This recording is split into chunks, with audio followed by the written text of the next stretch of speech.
जय हिंद साथियों, कैसे हैं आप सब। स्वागत है आपका एक बार फिर आपके अपने YouTube channel Shri Shyam classes. जी हाँ साथियों, आज अपन बात करने वाले हैं रीट के मास्टर प्लान के बारे में। रीट की पात्रता 27 फरवरी को, अगर वो पेपर आपको पास करना है तो उसका प्लान आपके पास होना चाहिए। उस प्लान के बारे में मैं आपको बताने वाला हूँ। अगर आपको वीडियो पसंद आए तो वीडियो को लाइक कीजिएगा, अपने दोस्तों को शेयर कीजिएगा और इस चैनल को सब्सक्राइब जरूर कीजिएगा। इस चैनल पर आपको रीट से संबंधित हर एक जानकारी मिलती रहेगी। तो साथियों, अगर मैं बात करूं रीट 2025 की, रीट 2025 की अपन यहाँ पर रीट पात्रता पास करने का मास्टर प्लान के बारे में मैं आपको बताने वाला हूं, जिसमें 50 दिन प्लस 20 दिन यानी 70 दिनों में आपको किस प्रकार से रीट क्लियर करनी है, रीट की पात्रता में आप अच्छे अंक लेकर आ सकते हो, ये आपको मास्टर प्लान के जरिए ही पता चलेगा। तो साथियों, यहां पर आपके साइको, भाषा और सब्जेक्ट, 3 सब्जेक्ट है। तो यहां पर सबसे पहले अगर मैं बात करूं तो रेट 70 दिन में रेट पात्रता किस प्रकार से पास करनी है उसके बारे में, 70 दिन में रेट पात्रता पास करने का एक प्लान मैं आपके सामने लेकर आया हूं। अगर वो प्लान अच्छा लगे तो वीडियो को लाइक जरूर कीजिएगा। तो देखिएगा साथियों, सबसे पहले तो जो है सिलेबस कवर करना। 50 दिन में आपको सिलेबस कवर करना है। सिलेबस पूरा आ चुका है, कुछ टॉपिक नए जुड़े हैं, कुछ हटे हैं, लेकिन साथियों सिलेबस लगभग 99% पुराना ही है, कुछ एक आध टॉपिक जोड़े गए हैं। तो साथियों यहां पर ये ध्यान देना है कि जैसे कि जो साइको है, सबसे पहले अगर आपका साइको है तो साइको में जो जो टॉपिक आपको लग रहे हैं वही क्लियर करो। अगर आपको इतना बड़ा सिलेबस है, 30 प्रश्न, अपन को 30 में से 30 नहीं लाने अभी, लेकिन मेंस की तैयारी को अगर मद्देनजर रखो, अगर आपको डीप में पढ़ना है तो आप पढ़ सकते हो, वरना अपने वस्तुनिष्ठ प्रश्नों पर ध्यान दो, वहां से आपकी साइको अच्छे से क्लियर हो सकती है। आराम से 15 से 20 नंबर आपके आराम से आ सकते हैं। उसके बाद बात करें लैंग्वेज, लैंग्वेज का सबसे बड़ा इंपॉर्टेंट रोल रहेगा साथियों। लैंग्वेज आपने पढ़ रखी है, हिंदी तो सबको पता है, लेकिन जिन्होंने संस्कृत और इंग्लिश लिए, उनके अगर संस्कृत वो लेते हैं तो हिंदी से रिलेटेड ही संस्कृत है। टीचिंग मेथड पूरा का पूरा उसी में से रहेगा आपके साथियों। तो मैं कहने का मतलब 50 दिन तक आपको सिर्फ सिलेबस पे अध्ययन करना है। सब्जेक्ट आपका जो भी है उसके ऊपर तो आपके वैसे भी कमांड है, तो आप आराम से 50 दिन में सिलेबस कवर कर सकते हो। जो जो टॉपिक आपको हार्ड लगे उनको छोड़ते हुए चलो, क्योंकि अपन को यहाँ पर मेरिट नहीं बनानी है, सिर्फ पात्रता पास करनी, 82 या 90 नंबर ला करके सिर्फ पास करनी है पात्रता। साथियों इसके बाद रिवीजन, अंतिम जो 20 दिन है वो 100% आपको रिवीजन पे देने। जिन जिन टॉपिकों को आपको एक बार पढ़ लिया, 2 बार पढ़ लिया, उन टॉपिकों को रिवीजन देना ही है। अगर रिवीजन नहीं दिया तो आप नहीं कर सकते, उनको एग्जाम में रहेगा कि हाँ ये मैंने पढ़ा तो था लेकिन उत्तर क्या होगा याद नहीं आ रहा। वो इसलिए होता है कि आप रिवीजन नहीं कर पाते हैं। तो बार बार रिवीजन करना है, रिवीजन से ही बात बनेगी। साथियों जितना ज्यादा रिवीजन करोगे उतनी ही अपनी बात बनेगी। तो ये था पहला पॉइंट, सिलेबस कवर करना है 50 दिन, और 20 दिनों में आपको क्या करना है, रिवीजन करना, सबसे मोस्ट ध्यान रखना। फिर सबसे बड़ा टॉपिक, कोचिंग करें या सेल्फ तैयारी करें। साथियों साथियों कोचिंग का भी टाइम नहीं है। कोचिंग अगर आप करना जाओगे तो 8 से 10 घंटे की क्लासें रहेगी, वही 8 से 10 घंटे अगर आपने सेल्फ को तैयार दे दिया तो आपका पात्रता कोई नहीं रोक सकता। कोचिंग में 8 से 10 घंटे देने के बाद में आप थकान महसूस करोगे और बाद में सेल्फ स्टडी नहीं कर पाओगे। तो कोचिंग तब है जब 1 साल अपने पास है, आराम से कोचिंग जिन्होंने कर ली उनके लिए फायदा है, लेकिन अब कोचिंग का इतना कोई फायदा नहीं रहेगा। साथियों सेल्फ पे ध्यान देना है, 8 से 10 घंटे डेली के डेली क्या करना है, सेल्फ स्टडी करनी है 8 से 10 घंटे। यहाँ पे कोचिंग का कोई तुक नहीं बैठता है। फिर आती है ऑनलाइन स्टडी। ऑनलाइन स्टडी के लिए जरूरी है कि आपके जो सब्जेक्ट क्लियर नहीं है उनके लिए आप ऑनलाइन स्टडी कर सकते हो। जो सब्जेक्ट आपके क्लियर नहीं है उन सब्जेक्ट की ही कोचिंग करें। इसके बाद में सब्जेक्ट के बाद में जो टीचर आपको अच्छा लग रहा है, टीचर का चुनाव अभी से कर ले साथियों। टीचर का चुनाव अभी से करें, फालतू इधर उधर नहीं भटकना है। एक टीचर पकड़ा कि साइकोलॉजी पढ़नी, इस टीचर से पढ़नी है। यूट्यूब पे बहुत सारा कंटेंट है, लेकिन आपने अगर पर्टिकुलर एक टीचर को पकड़ा तो आपका फिक्स टारगेट रहेगा कि मुझे रोज की एक क्लास साइको की देखनी, इस टीचर की ही देखनी है। वरना अगर आप अधिगम डालोगे तो बहुत सारी क्लासें निकल के आएगी, लेकिन आपने टीचर का चॉइस अभी से करना है कि कौन से टीचर से पढ़ना है। तो ऑनलाइन स्टडी भी ज्यादा फोकस नहीं करना, सेल्फ पे ज्यादा फोकस करना है। सबसे ज्यादा है आपको किस पे फोकस करना है, रिवीजन के साथ साथ टेस्ट सीरीज पे ध्यान देना। साथियों टेस्ट सीरीज पे सबसे ज्यादा फोकस करना है। Test series is the best for REET पात्रता एग्जाम पास करने के लिए। साथियों ये ध्यान देना, रीट पात्रता पास करने के लिए सबसे बढ़िया क्या रहेगी, आपके टेस्ट सीरीज रहेगी। साथियों इसके बाद बात करें अपन, 3 टॉपिक अपने क्लियर हुए, psycho plus teaching method plus subject, ये तीनों किस तरह से अपन क्लियर करें सॉरी देखिएगा साथियों, साइको प्लस टीचिंग मेथड कम से कम आपके 60 से 70 सवाल, 15 नंबर के आपके टीचिंग मेथड हिंदी में, 15 नंबर के सेकंड लैंग्वेज में हो गए 30, 10 नंबर के आपके सब्जेक्ट में 40 और 30 नंबर की साइको, तो कितने होगा 70 नंबर। ये है आपके 70 नंबर है, सबसे बड़ा रोल है इसका। भाषा के रहेगा आपके 15-15 30 नंबर का, सब्जेक्ट आपका रहेगा लगभग 50 का, तो कितने हो गए 70 30 100 और 50 150 प्रश्न हो गए साथियों। इनमें सबसे बड़ा देखो आप साइको और टीचिंग मेथड का सबसे ज्यादा रोल है। तो मैं कहता हूं कि अगर आप मेंस एग्जाम को ध्यान में रखकर तैयारी कर रहे हो तो साथियों बहुत ही शानदार है। अगर टीचिंग मेथड को और साइको को डीप में पढ़ोगे उतना ही आनंद आएगा, वस्तुनिष्ठ प्रश्नों को करने का आनंद आएगा। ऑथेंटिक आंसर किसी का भी नहीं निकलेगा कि इसकी खोज किसने करी, ऐसा आंसर नहीं आएगा। रिलेटेड रहेगा एक टॉपिक से दूसरा टॉपिक, आपको गहराई में जाना पड़ेगा, एक एक शब्द का अर्थ पता करना पड़ेगा, तब जाकर के आप उत्तर से संतुष्ट हो पाओगे। वो भी उत्तर देने के बाद भी आपको लगेगा कि क्या पता मेरा सही है या नहीं है। यही इसी सब्जेक्ट को साइकोलॉजी कहा गया है। आपको अगले वाले के माइंड को क्या करना है, रीड करना है।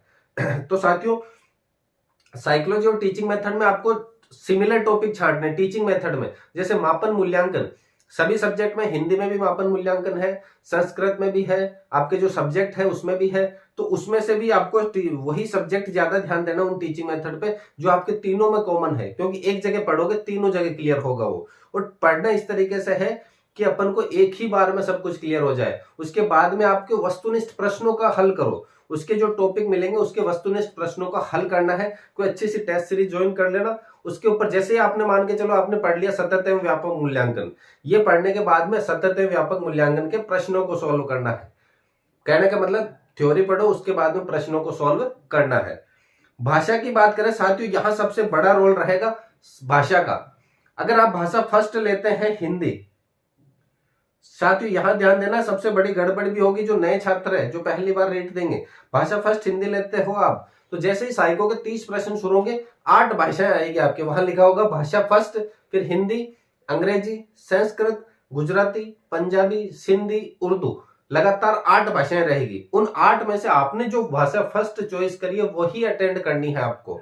उसके बाद में भाषा सेकंड शुरू होगी, भाषा सेकंड में भी सेम रहेगा, पहले हिंदी, अंग्रेजी, संस्कृत, फिर वही उर्दू, आपके उर्दू, गुजराती, सिंधी, पंजाबी ये रहेगी। इनमें अगर आपने भाषा सेकंड में संस्कृत चॉइस करी है तो फिर वो जो 8 भाषाएं शुरू में वहां वाली संस्कृत आपको नहीं करनी है, सेकंड भाषा में जाकर के संस्कृत अटेंड करनी है।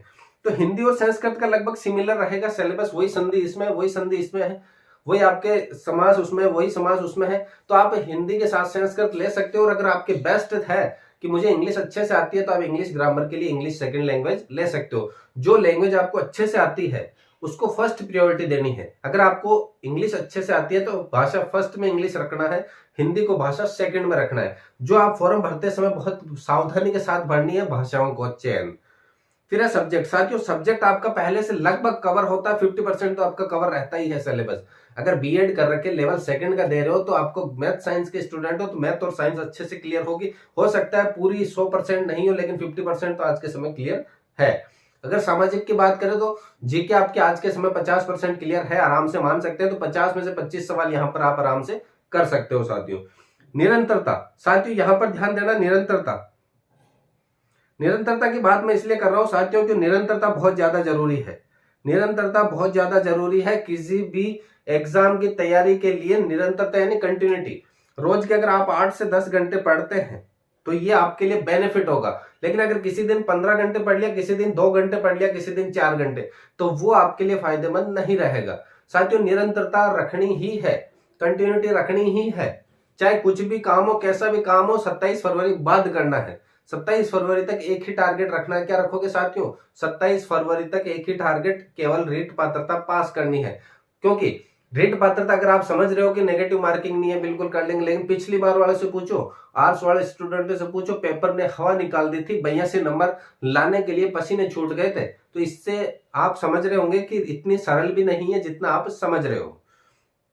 निरंतरता सबसे ज्यादा जरूरी है। उसके बाद देखो 70 दिन के लिए आपको गायब होना है साथियों। 70 दिन के लिए आइसोलेशन हो जाना है, बिल्कुल एकांत में चले जाना है। अगर लाइब्रेरी जा रहे हो तो सुबह जल्दी चले जाओ, शाम को लेट तक वहीं पे रहो। यानी किसी को पता भी नहीं चले कि छात्र गया कहां पे, पड़ोसी को नहीं पता चलना चाहिए कि वो कहां पर गया है। यानी कि 70 दिन के लिए अगर आप गायब हो गए तो 71वें दिन आपका रिजल्ट बोल जाएगा वहां पर जो पड़ोसी आपको ढूंढ रहे थे।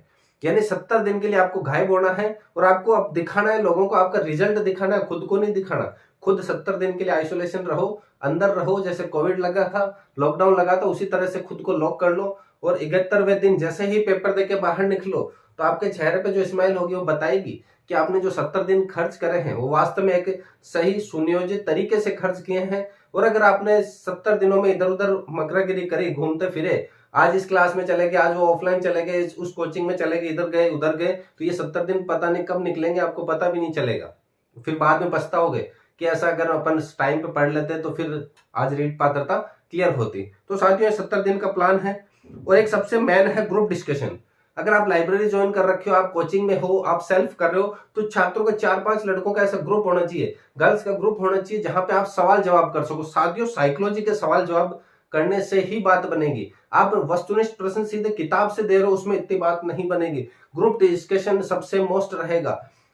आप सवाल करो, सामने 4 जने उसके बारे में सोचेंगे, फिर वो जवाब देंगे अलग अलग, तब फिर आप बताओ उनको ये नहीं इस तरीके से होगा। फिर वो सामने वाला जब सवाल करेगा आपसे तो फिर आप बताओ कि उसका इस तरह से इस आंसर होगा। तो आपकी सोचने समझने की जो शक्ति बढ़ेगी, उसी के आधार पर रीट का जो पात्रता पास होगी। साइकोलॉजी और टीचिंग मेथड के लिए ग्रुप डिस्कशन बहुत वेरी मोस्ट टॉपिक है।